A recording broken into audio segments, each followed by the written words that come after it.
Olá pessoal, tudo bem? Hoje, como é segunda-feira, você sabe que nós temos uma reflexão sobre um texto da Bíblia para fazer e é sempre importante que a gente possa olhar para a Bíblia com atenção e refletir sobre a sua mensagem, sobre muitas coisas que ela pode acrescentar para a nossa vida e para a nossa caminhada.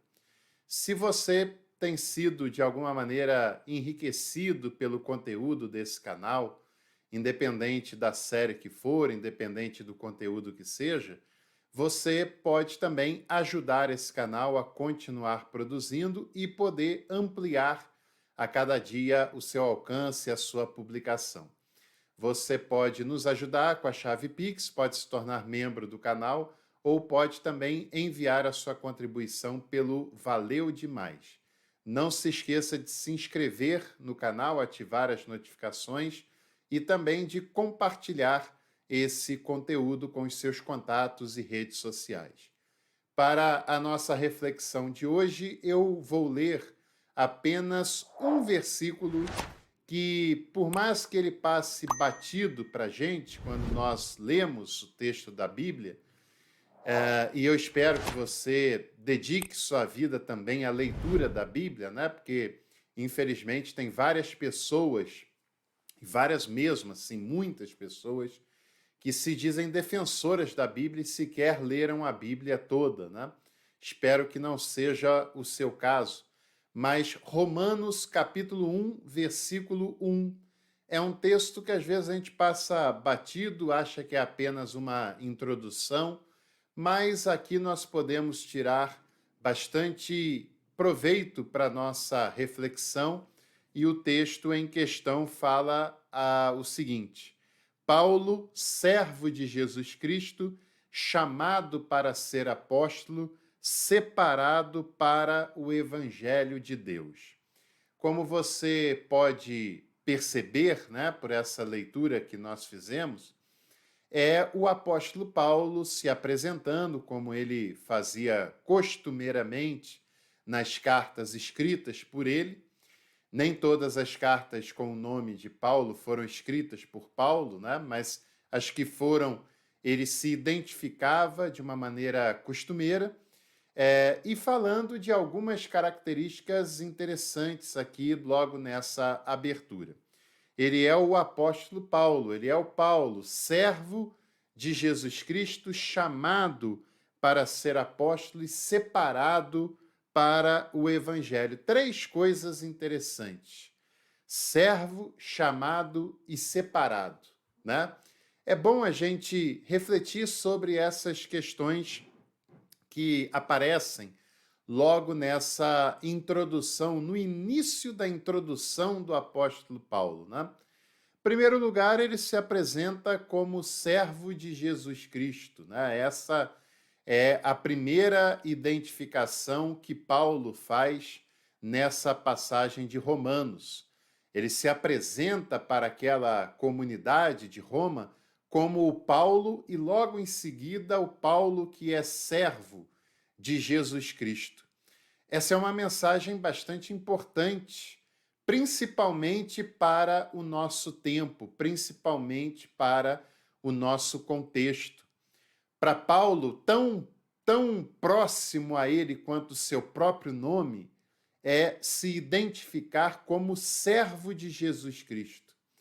E cada vez mais isso se torna uma mensagem revolucionária, ainda mais quando nós falamos de um tempo e de um contexto e até de uma igreja em que ser servo praticamente desapareceu das reflexões, dos discursos, das pregações que as pessoas têm feito nos púlpitos das igrejas por aí afora. Boa parte das igrejas no Brasil ela foi tomada pela pregação da teologia da prosperidade, por uma pregação de que nós devemos enriquecer, de que Deus quer que a gente enriqueça, e falar sobre isso é o oposto de falar de alguém que de cara se identifica como servo de Jesus Cristo, né? Mas essa é que é a mensagem do Evangelho. A mensagem do Evangelho que muitas vezes se opõe à mensagem da maioria das igrejas cristãs que nós conhecemos atualmente no nosso cenário brasileiro. A maioria das igrejas cristãs no Brasil hoje pregam um outro evangelho que não o evangelho de Jesus. Não estão alinhadas com os propósitos ensinados e vividos por Jesus de Nazaré durante a sua trajetória terrena. Não estão alinhadas com os ensinamentos dos apóstolos desse Jesus, nem com de Paulo, que foi o texto que nós lemos nessa oportunidade. Para Paulo, o que importa, de fato, é ser servo. Servo do Jesus que se tornou servo por amor, conforme Filipenses capítulo 2, versículo 5 nos apresenta. Há um Deus que se esvaziou, e essa é a mensagem central do Evangelho, né? Essa é a mensagem central do cristianismo nascente, de um Deus que se esvazia de toda a sua grandeza e de toda a sua glória para tomar a forma de um ser humano, mas não de um ser humano como um imperador, como um general, como alguém muito importante, como um líder religioso, carismático, mas como um servo. E o que faz o servo, né? O servo é aquele que não tem vontade própria, é aquele que a vontade é a vontade do seu Senhor, é aquele que dedica a sua vida em servir. Essa é a revelação de Jesus como aquele que se faz servo para servir as pessoas que acreditam nele, mas para servir no sentido do acolhimento, do cuidado, não para fazer as suas vontades, porque ele próprio alertou que não seria dessa maneira, né? Mas, mais do que isso também, esse é um Jesus que se faz servo e diz lá mesmo em Filipenses: tende em vocês o mesmo sentimento, a mesma motivação que teve em Jesus, que se fez servo para servir a todos e todas. Ou seja, se nós somos discípulos desse Jesus, não é para que nós enriquecêssemos, não é para que nós tirássemos proveito do estado servil de Jesus, mas é para que esse estado nos inspirasse a sermos também servos desse Jesus e servir as pessoas que passam pela nossa vida, que passam pela nossa trajetória, principalmente aqueles que menos têm, principalmente aqueles que mais sofrem, porque são os que mais precisam da ação dos servos e das servas de Jesus de Nazaré, porque em seu tempo foi para eles que Jesus dedicou a sua vida e o seu serviço, para os que nada tinham, para os que eram desprezados pelo Estado e pela religião do seu tempo, para aqueles e aquelas que não tinham nada para dar em troca por esse serviço, que não tinham dinheiro para ofertar no templo, para as viúvas que dão 2 moedinhas, que monetariamente não tinham valor algum, mas que ele diz que é a que mais deu, a que mais serviu, né? A primeira característica de um homem de Deus, de uma mulher de Deus, é ser servo de Jesus Cristo, né? É assim que Paulo começa a sua carta, a carta mais teológica do Novo Testamento, que é a carta aos Romanos. Ele é servo, ele está lá para servir aquelas pessoas, servir as pessoas de boa vontade, as pessoas com coração sincero, né? E ele não é servo de mamon, ele não é servo do dinheiro, ele não é servo da carreira eclesiástica, ele não é servo das estruturas eclesiásticas, como muitos são em nosso tempo e em nosso contexto. Muitas pessoas pregam porque são servas de mamon, são servas do dinheiro. Muitas pessoas que estão na igreja porque são servas da estrutura eclesiástica e porque se elas ainda não se tiram proveito da escritura eclesiástica, querem tirar um dia, querem ter altos cargos, altas patentes e altas hierarquias, e elas acreditam que ser um homem de Deus e uma mulher de Deus é medido pela pelos degraus que ela sobe, que ela ascende na estrutura religiosa.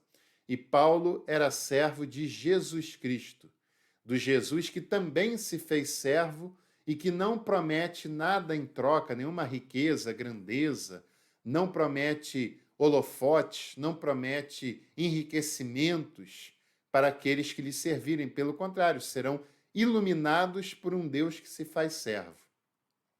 Paulo é servo de Jesus e ele foi chamado para ser apóstolo, chamado por Deus, né? Quão fora de moda está essa expressão, ser chamado por Deus.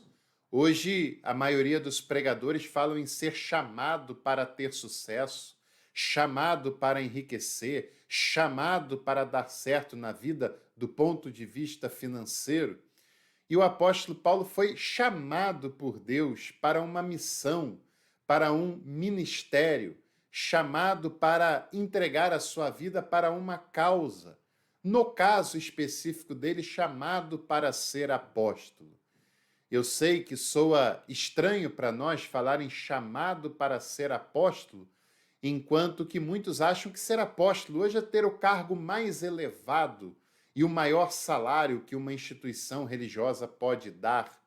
Mas para a época de Paulo, ser apóstolo era bem diferente dos apóstolos contemporâneos. Era ser um missionário, alguém que ia para lugares que ninguém queria ir, para lugares que corria risco de vida, como ele próprio correu diversas vezes enquanto exercia esse chamado, passar por situações difíceis e desafiadoras, como a lista que ele dá lá na na segunda carta de Coríntios, de todas as problemáticas que ele já sofreu, a escassez, o frio, a fome, os atentados contra a sua própria vida, os apedrejamentos, né? E para aquela época, ser chamado para o ofício apostólico era uma tremenda de uma furada, e não uma grandeza, como muitos podem pensar hoje. E além dele ser chamado para ser apóstolo, ele foi separado para o Evangelho. Separado para o Evangelho de Deus. Ele não foi separado para a igreja. Ele não foi separado para a sua própria vontade, para a sua própria glória. Ele foi separado para o Evangelho, para a boa nova de Deus para a humanidade. A boa nova que é inclusão, que é perdão, que é acolhimento. A boa nova que é a mensagem de que Deus é amigo de todos aqueles e aquelas que foram desprezados pelas instâncias humanas, sejam elas quais forem, né? A boa nova que é dizer que Deus está ao nosso lado e não contra nós. Que Deus quer ser nosso amigo e nos restaurar com Ele de maneira gratuita, porque essa é a mensagem do Evangelho, essa é a boa nova. Não a notícia velha e desagradável do legalismo e do moralismo que muitos têm proclamado por aí, que não gera transformação e impacto na vida de ninguém. Mas Paulo foi separado para o Evangelho de Deus, né? As definições clássicas da santidade falam da separação de e não da separação para. E há muita diferença nisso. Para os discursos moralistas, santidade é ser separado de alguma coisa. Separado do mundo, separado da sociedade, separado da família, separado das amizades, separado porque eles não são santos o bastante, eles não são bons o suficiente, eles não são moralmente corretos o suficiente para que eu tenha contato com eles.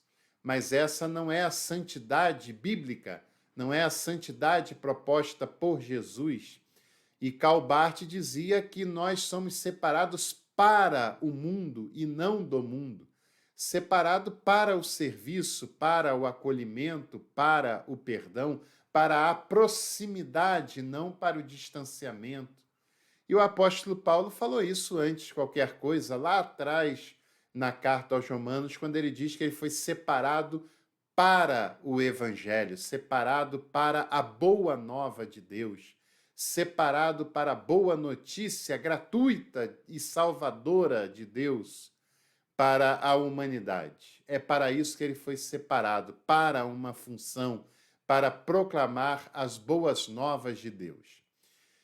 E que nós possamos também, se quisermos ser homens e mulheres de Deus, né? Mas do Deus, não da igreja, o Deus de Jesus Cristo, o Pai de Jesus Cristo, que nós saibamos ser servos desse Deus, que nós sejamos chamados para alguma função, para alguma coisa específica, porque não podemos fazer tudo, mas aquilo para o qual podemos fazer, que façamos de boa vontade e que sejamos também separados para a sociedade, para o mundo, para nos aproximar e dar uma palavra de boa nova, de boa notícia, de salvação, de graça de Deus, de acolhimento, e não de legalismo e de moralismo, porque esse mundo já está cheio e cansado dessa conversa fiada que as igrejas fazem dia após dia, né? Esse foi o apóstolo Paulo, servo de Jesus, chamado para ser apóstolo e separado para o evangelho. Que essa mensagem possa nos inspirar a cada dia da nossa trajetória. Um abraço e até o próximo conteúdo.